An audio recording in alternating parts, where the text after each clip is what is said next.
নমস্কার, আপনি দেখছেন TV9 বাংলা। আপনার সঙ্গে রয়েছে আমি দীপ। রাজ্যপাল চরম সংঘাতের আবহে বিস্ফোরক শিক্ষামন্ত্রী ব্রাত্য বসু। TV9 বাংলায় একান্ত সাক্ষাৎকারে শিক্ষামন্ত্রীর অভিযোগ, রাজ্যপাল CV আনন্দ বোস তার এখতিয়ারের বাইরে কাজ করছেন।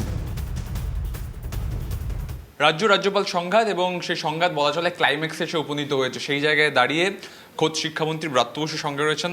ব্রাত্যবাবু, রাজ্যপাল বিশ্ববিদ্যালয়গুলোর যে দুর্নীতি তদন্ত করতে এসেছেন তার নির্দেশ কি সরকারের কাছে এসে পৌঁছলো? কোনো নির্দেশ আসেনি।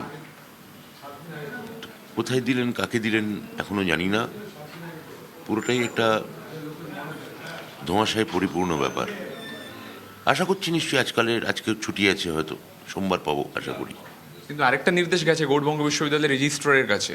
বলা হয়েছে তার অপসারিত উপাচার্য, যাকে আপনারা কাজ চালিয়ে যেতে বলেছেন, তিনি যাতে ঢুকতে না পারে তার জন্য তার চেম্বার সিল করে দিতে হবে, প্রয়োজনে পুলিশের সাহায্য নিতে হবে। উনি তো দপ্তরে যাচ্ছেন, নিয়মিত দপ্তর করছেন। আমাদের থেকে যদি অ্যাডভাইজারি চান তখন আমরা অ্যাডভাইজারি দেবো, ডিপার্টমেন্ট দেবে। ব্রতবাবু, উনি বলছেন যে উনি লোকসভা পোর্টাল যেটা ওপেন করেছিলেন সেখানে আপনার নামে এত অভিযোগ পেয়েছেন অপসারণ করার জন্য, তাই তিনি সরকারকে বলেছেন যে এইগুলো ফরওয়ার্ড করে দিয়েছেন, এইটুকুই। কিন্তু উনি তো কালকে তার মানে যেটা আগের দিন বলেছিলেন তার থেকে একটু পিছিয়েছেন। উনি এক পা পিছিয়ে দু পা আগে এরমভাবে এগোতে চাইছেন। 1 স্টেপ ব্যাকওয়ার্ড 2 স্টেপ ফরওয়ার্ড। উনি কী করছেন সেটা নিয়ে আমার সত্যিই খুব একটা ভাবার সময় নেই। এই কারণে উনি কাকে সুপারিশ করলেন, কী নির্দেশ দিলেন, কারণ আমাদের দোরগোড়ায় নির্বাচন। তো যেহেতু নির্বাচন এসে গেছে, আমাকে আমার দমদমে আমার প্রার্থীর প্রচার করতে হচ্ছে। আমাকে এর মধ্যে জেলার বেশ কিছু জায়গাতেও আমার কর্মসূচি এসছে, সেগুলোতেও আমায় যেতে হবে। তো আমার ওটা সময় নেই। আমরা মহামান্য সুপ্রিম কোর্টের আদেশের দিকে তাকিয়ে থাকবো। আমি সদ্বুদ্ধির কথা বললেন, উনি বলছেন যে আপনার যদি সদ্বুদ্ধি উদয় হয় তাহলে নাকি সমস্যার সমাধান হয়ে যাবে। আমি তো বারবার ওনাকে বলছি আসুন কাজটা একসঙ্গে করি, এবং সেটা নিয়ে মিটিংও হয়েছে, উনি রাজিও হয়েছেন। তারপর উনি তার পরক্ষণে সেই কথা ভুলে যাচ্ছেন। পুরনো কথা আর পুনরাবৃত্তি করে কোনো লাভ নেই ভাই।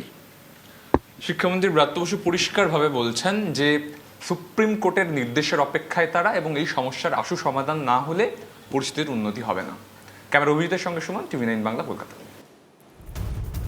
শিক্ষায় দুর্নীতি বরদাস্ত করব না, স্পষ্ট বার্তা রাজ্যপালের। বিশ্ববিদ্যালয়ে দুর্নীতি সহ্য করব না, TV9 Bangla exclusive CV Ananda Bose.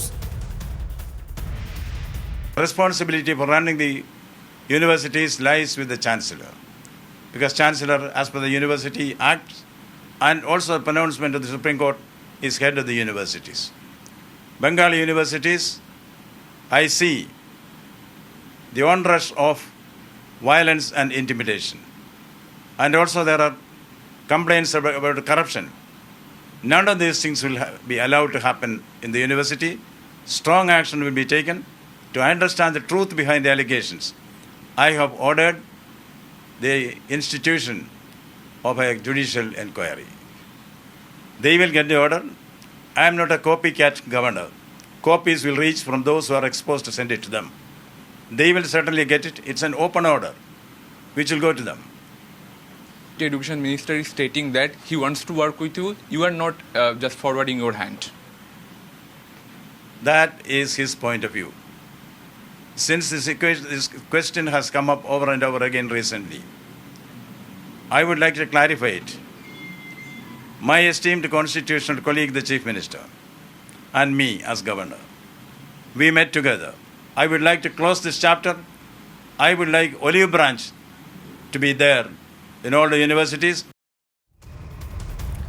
রাজ্যপাল তিক্ত সম্পর্কের জের। গৌড়বঙ্গ বিশ্ববিদ্যালয় নিয়ে জোর টানাপোড়েন। বিশ্ববিদ্যালয়ের উপাচার্য রজত কিশোর দেকে তাঁরই ঘরে ঢুকতে না দেওয়ার নির্দেশ রাজ্যপালের। এ বিষয়ে কড়া ভাষায় বিশ্ববিদ্যালয়ের রেজিস্ট্রার বিশ্বজিৎ দাসকে চিঠি পাঠিয়েছেন আচার্য। বিষয়টি রাজ্য সরকার ও ঊর্ধ্বতন কর্তৃপক্ষকে জানাবেন, মন্তব্য রেজিস্ট্রারের।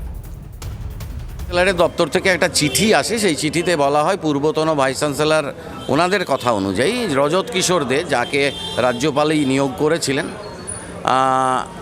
এবং অপসারণও করেছেন, তাকে যেন আমরা ভাইস চ্যান্সেলরের চেম্বারে ঢুকতে না দিই। মন্ত্রী মহোদয়, higher education department, executive council এবং সর্বোপরি আমাদের স্টেক হোল্ডাররা, ছাত্র, শিক্ষক, কর্মচারীরা, তাদের সঙ্গে কথা বলবো, তারপর আমি সিদ্ধান্ত নেব।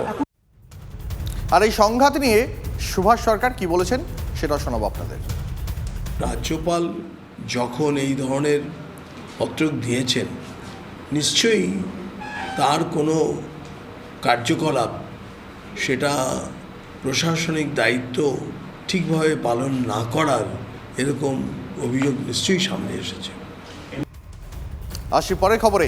সন্দেশখালীতে শেখ শাহজাহানের নামে যে মার্কেট রয়েছে সেটিও নাকি দখল করা জমির ওপরেই তৈরি। ইডির অফিসে গিয়ে এমনই অভিযোগ জানালেন জমির মালিকরা।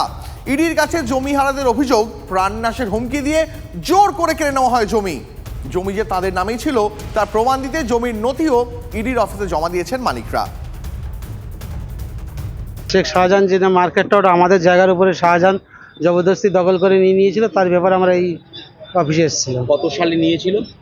টিএমসি আসার পরে, মানে 2011 সালে টিএমসি ক্ষমতায় আসার পরে ভয় দেখিয়ে, মেশিন দেখিয়ে, ভয় দেখিয়ে আমাদের কাছ থেকে সাদা কাগজে সব সই করিয়ে নিয়েছিল, সই টিপ সই সব করিয়ে নিয়েছিল। 13 সালে মানে 2013 টিএমসি আসার পরে টিএমসি আসার পর। পরে আপনারা কি বিক্রি করেছিলেন না জোর করে? না, জোর করে নিয়েছে। কি বলেছিল, কিভাবে নিয়েছিল? ও মার্কেট করবে, দাও তোমাদের পয়সা দেবো, পরে নিয়ে আর পয়সা করি চাইতে গেলে হেঁকে তাড়িয়ে দিত, মারার হুমকি দিত। কতটা জমি ছিল? 1 একর 15 শতক।